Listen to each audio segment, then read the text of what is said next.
When you are setting out to school in the morning, or when you're going off to visit a friend or meet someone at the park, do your parents or grandparents or teachers ever give you any words of advice? Do you try to remember what they tell you? And most importantly, do you do as they suggest? Do they ever tell you not to quarrel with your brothers or sisters? Hello everyone, I'm Kathleen Pelly. Welcome to Journey with Story. Today's episode is a wonderful nonsense story poem by Edward Lear about what happens when 7 young families set off into the world on their own, but decide not to take the advice of their parents, and when they begin to squabble and quarrel among themselves, well, let's just say it does not end well. Mums and dads, this is a really fun nonsense poem and not at all meant to be taken too seriously, but if you have very little ones, you might want to take a listen first to make sure it is suitable for them. Let's take a journey with the history of the 7 families of Lake Pipple Popple.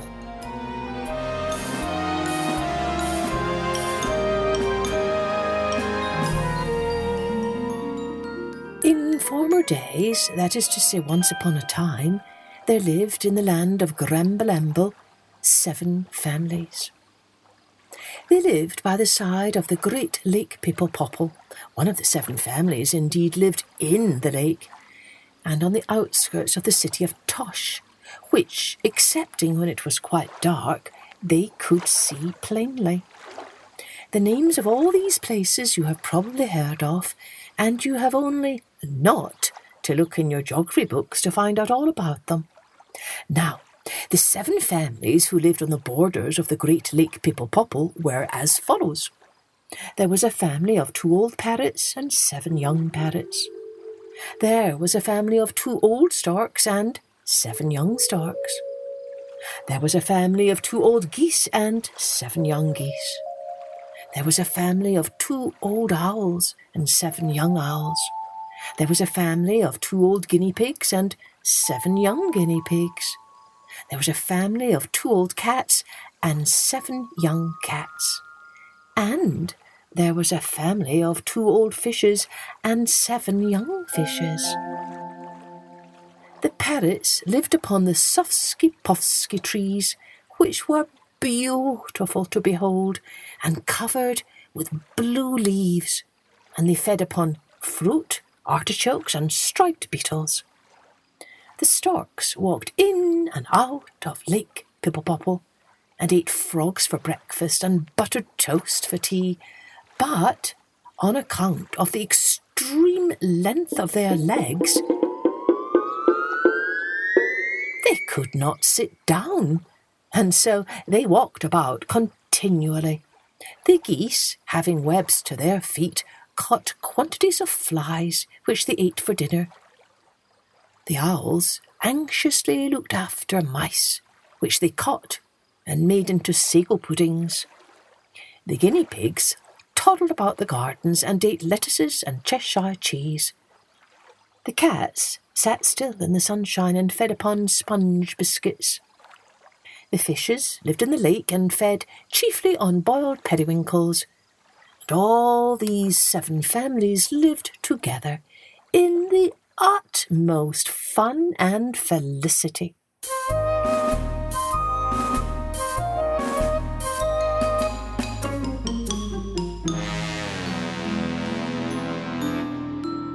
One day, all the 7 fathers and the 7 mothers of the 7 families agreed that they would send their children out to see the world.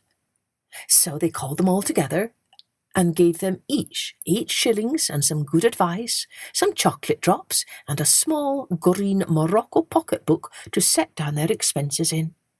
They then particularly entreated them not to quarrel, and all the parents sent off their children with a parting injunction: If, said the old parrots, you find a cherry, do not fight about who should have it. And said the old storks, if you find a frog, divide it carefully into 7 bits. But on no account quarrel about it.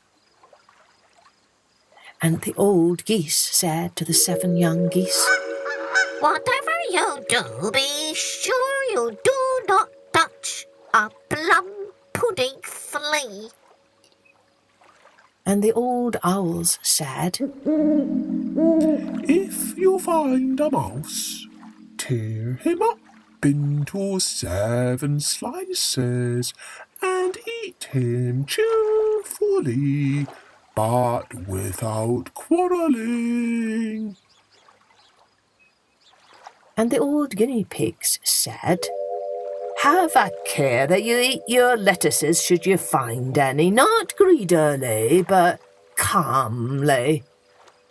And the old cats said, Be particularly careful not to meddle with a Clangle Wangle if you should see one. And the old fishes said, Above all things avoid eating a blue bus, for they do not agree with fishes and give them pain in their toes. So all the children of each family thanked their parents, and making in all 49 polite bows, they went into the wide world.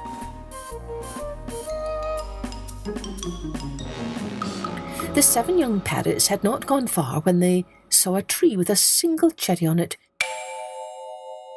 which the oldest parrot picked instantly.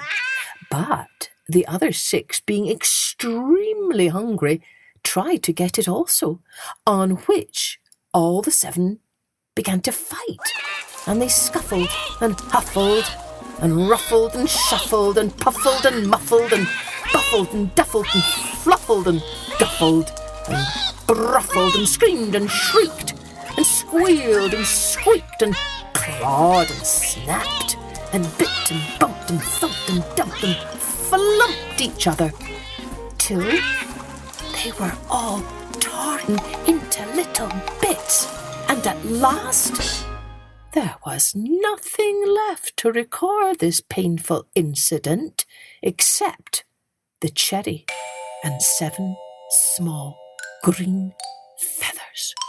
And that was the vicious and voluble end of the 7 young parrots. When the 7 young storks set out, they walked or flew for 14 weeks in a straight line, and for 6 weeks more in a crooked one, and after that they ran as hard as they could for 108 miles, and after that they stood still and made a simultaneous shatter-clatter-flattery noise with their bills.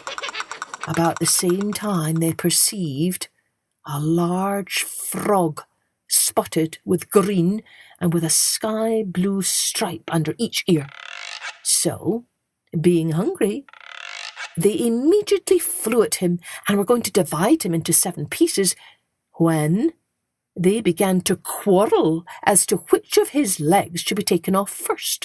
One said this and another said that, and while they were all quarrelling, the frog hopped away, and when they saw that he was gone, they began to chatter-clatter and huffled blatter-platter, patter-blatter, matter-clatter, flatter-quatter more violently than ever, and after they had fought for a week, they pecked each other all to little pieces, so that at last nothing was left of any of them except their bills.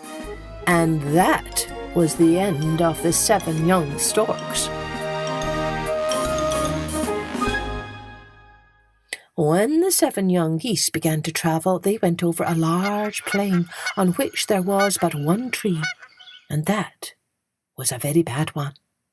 So 4 of them went up to the top of it and looked about them, while the other 3 waddled up and down and repeated poetry and their last 6 lessons in arithmetic, geography, and cookery. Presently they perceived a long way off an object of the most interesting and obese appearance, having a perfectly round body exactly resembling a boiled plum pudding, with 2 little wings and a beak and 3 feathers growing out of his head, and only 1 leg.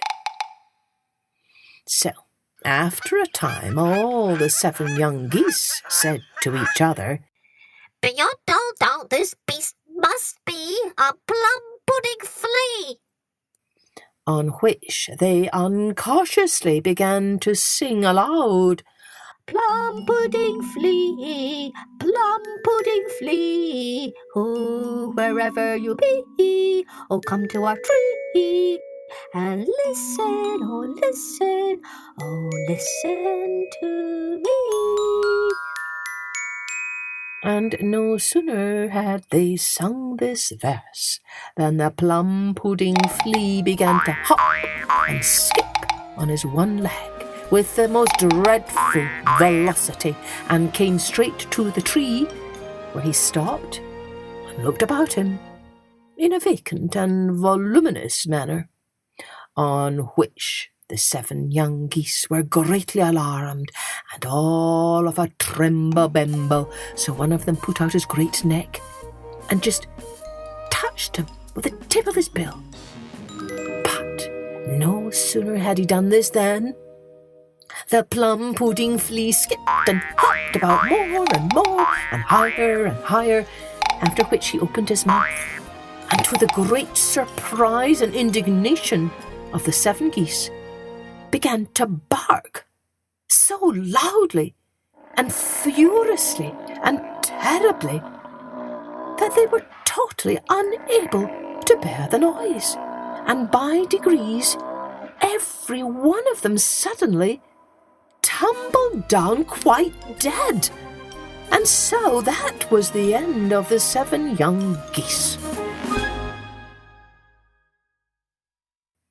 Well, what do you think about what happened to these young creatures?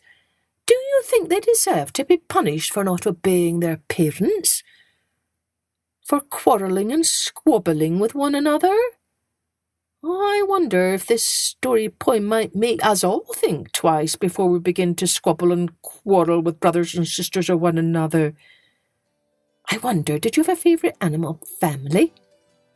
I bet this wonderful nonsense poem must have painted some marvellous pictures in your head. Do send us your drawings and pictures. We'd love to share them and even give you a shout out on their show. You can send them to our website, www.journeywithstory.com, or share us on Instagram at journeywithstory. And don't forget, if you want to get some free colouring sheets for all of our episodes, you can download them from our website.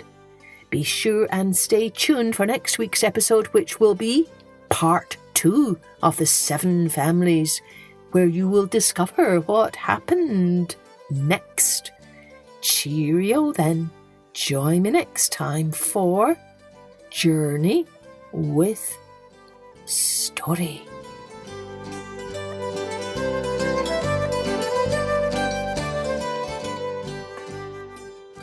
Music and post-production was by Colette Jonas.